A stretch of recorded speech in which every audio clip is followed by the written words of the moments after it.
बाबा साहब अम्बेडकर ने संविधान रूपी हथियार आप लोगों को दिया।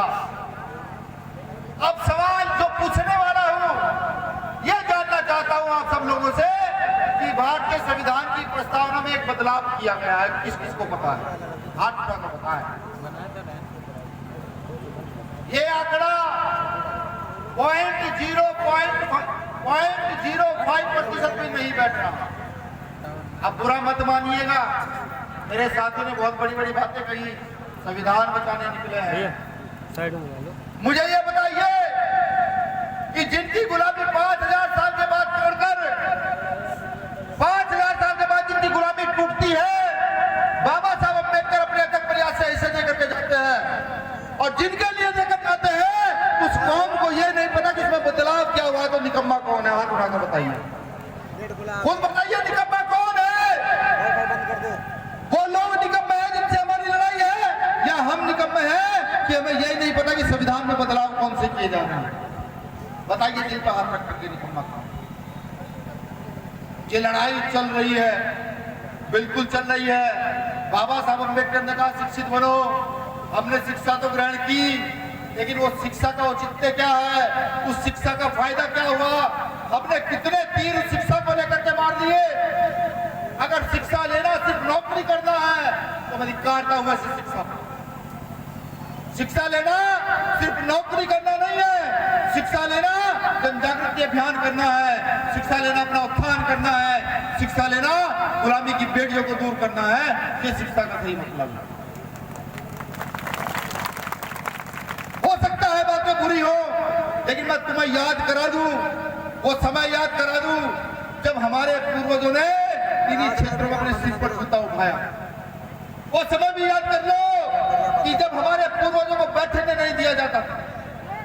मैं इसलिए याद करा रहा हूं कि हम किसी को बैठने ना दें इस प्रथा के लिए नहीं ना, क्योंकि आज तक जितने महापुरुषों को पढ़ा, बुद्ध को पढ़ा तो समानता पाई, संत रैदास को पढ़ा तो समानता पाई, गुरु घासीदास को पढ़ा, संत कबीर को पढ़ा, गुरु नानक देव को पढ़ा तो समानता पाई। कम से कम समानता के लिए लड़ाई लड़ने के लिए एकजुट हो जाओ। आज तमाम जातियों का नाम लेकर के यहाँ के आरएसएस के संगी टूट करने का काम करते हैं। मैं आज अपने एक महापुरुष के किले पर गया था, एक महापुरुष के किले पर गया, देखा कि राज किया है यहाँ पर, नाम से ये जिला है, लेकिन किले के नाम से छोटा सा टुकड़ा जिसमें शायद सही से घर नहीं बन पाता। और यहाँ कहते कि यहाँ एमपी एमएलए हमारे हैं, यहाँ एमपी एमएलए समाज के हैं। मैं कैसे मान लूं समाज के हैं जब मेरे महापुरुष के लिए एक छोटा सा जमीन का टुकड़ा वो उपलब्ध नहीं करा सकते सरकार में रहते हुए, तो मैं कैसे मान लूं महापुरुष हमारे हैं? ये आपका छोटा भाई वादा करता है, ये तो नहीं कहता कि कुछ कर जाएगा ना, लेकिन हाँ अब से चीख कर चिल्ला के भीम आर्मी का कार्यकर्ता सवाल जरूर पूछेगा कि महाराजा छीतापासी जी का जो स्थान है वो इतना कम क्यों है, क्या उनका राजपाट सिर्फ इतनी सी जगह में था? ये चीख कर जरूर पूछेगा। और उन जिनके कान बहरे हो गए हैं उनके कान को खोलने का काम करेंगे, उन्हें बताने का काम करेंगे कि तुम हमारे वोटों से राजा हो, हम तुमसे राजा नहीं। इनको बताने का काम करेंगे। यहाँ आया हूँ, हमारे संयोजक ने बताया कि संविधान बचाओ यात्रा है। संविधान बचाने के लिए पूरे देश में यात्रा चल रही है, लेकिन संविधान बचाएगा कौन? सवाल ये है। घर में बैठकर संविधान नहीं बचाया जा सकता। साहब काशीराम साहब ने कहा है जब संसद आवारा हो जाए, जब सड़कें शून्य हो जाती है तो संसद आवारा हो जाती है। इन सड़कों को पुनः याद कर दो, काशीराम साहब, बाबा साहब अम्बेडकर का आंदोलन याद करो। चलो इन सड़कों को फिर फूल करते हैं और वो जो हमारा संसद हो पड़ी है उसको रोको। बार बार घटनाएं घटित हो रही हैं।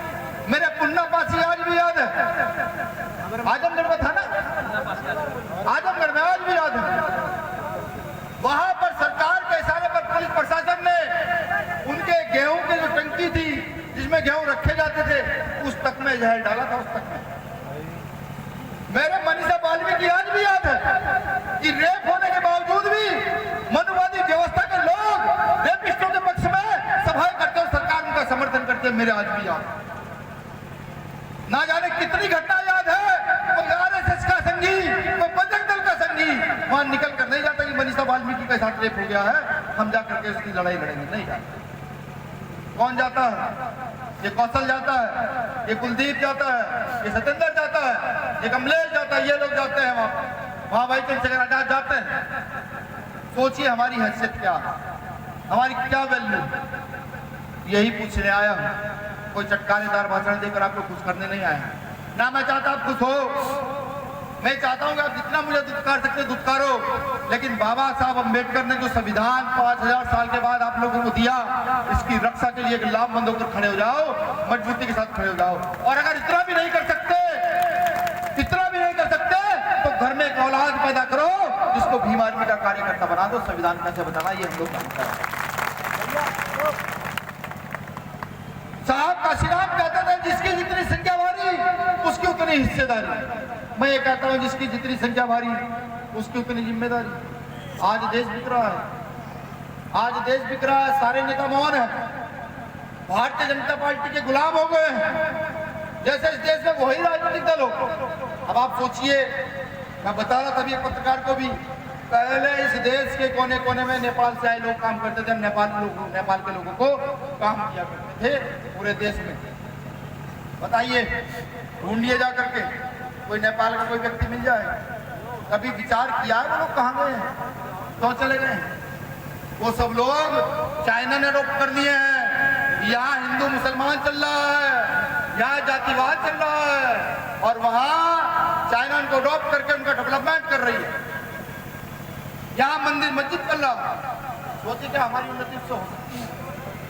हम उससे आगे बढ़ सकते हैं, किसी व्यक्ति को शिक्षा दे सकते हैं, किसी भाई को शिक्षा दे सकते हैं, नहीं दे सकते।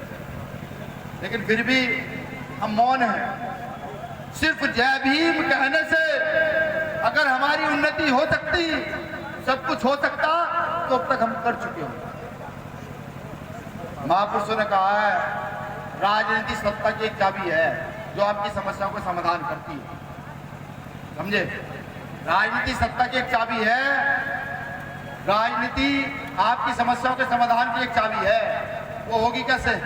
हम में एकता नहीं है, एकता नहीं है। कब तक एकता नहीं करोगे? जब मरोगे, पीटोगे, छिटोगे, तब तक एकता नहीं करोगे। जब ये लुट जाएगा तब एकता करोगे।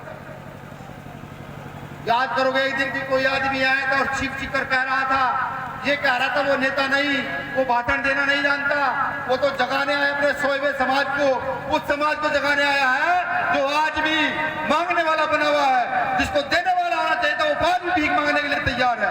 उसको जिसके महाराजा रहे हो, जिसके राजा रहे हो, वो आज भी दूसरों के तलवे चाटने के लिए तैयार हो। समाज को जगाने के लिए आया हूँ। एक बार आँख खोल लो। जिस दिन एक बार आँख खुली, जिस दिन एक बार भी आँख खुली, तो वो राजा चित्तापासी का राज, वो सम्राट अशोक का राज, वो चंद्रगुप्त मौर्य का राज इस देश में दोबारा स्थापित होगा, और बिल्कुल होगा। लेकिन वो तब तक नहीं हो सकता जब तक आप नहीं चाहेंगे। बाबा साहब अम्बेडकर वंशानुगत प्रणाली को तोड़कर गए, पितृसत्तात्मक प्रणाली को तोड़कर गए, कहकर गए कि राजा का बेटा राजा नहीं बनेगा। अब यहाँ कोई भी राजा बन सकता अपने अंगूठे की ताकत से, इस वोट की ताकत से किसी को भी राजा बनाओ।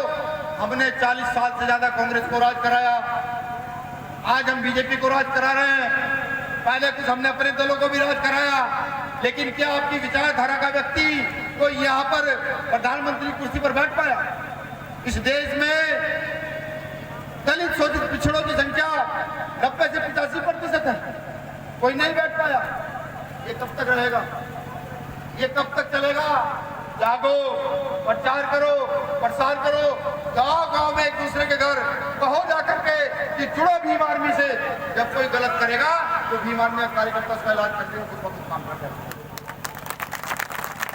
आज जब किसी चौकी थाने में रिपोर्ट नहीं लिखी जाती, आज जब कहीं हत्या बलात्कार हो जाते हैं, आज जब बिना वजह जाति के नाम पर पीड़ा हो कर दी जाती है, तो सबके दिमाग में एक बात जरूर आती है कि इनकी रिपोर्ट तो नहीं लिख रहे, वो नीले पढ़ने वाले ना जाएं जो आपके सच के लिए लड़ते हैं। लड़की को तो छेड़ रहे हो कि नीले पढ़ने के लोग ना जाए तो इलाज भी कर देते हैं। हत्या तो कर रहे हो, 302 में जेल भिजवाने के लिए नीले पढ़ने के लोग ना जाए, ये आज भी है। एक दिन रात को एक अधिकारी का मुझे फोन आया, हालांकि वो अधिकारी स्वर्ण जाति से था। उसने कहा भैया आप लोगों का शुक्रिया। हमने कहा क्या हुआ कि साहब जब कहीं कुछ ज्यादा गलत हो जाता है और मौजूदा सरकार का परिसर पड़ता है, मंत्रियों का परिसर पड़ता है, मैं ये कहकर बच जाता हूँ कि भाई भीम आर्मी के लोगों का परिसर नहीं करूंगा, कल मेरा थाना जाम करना। और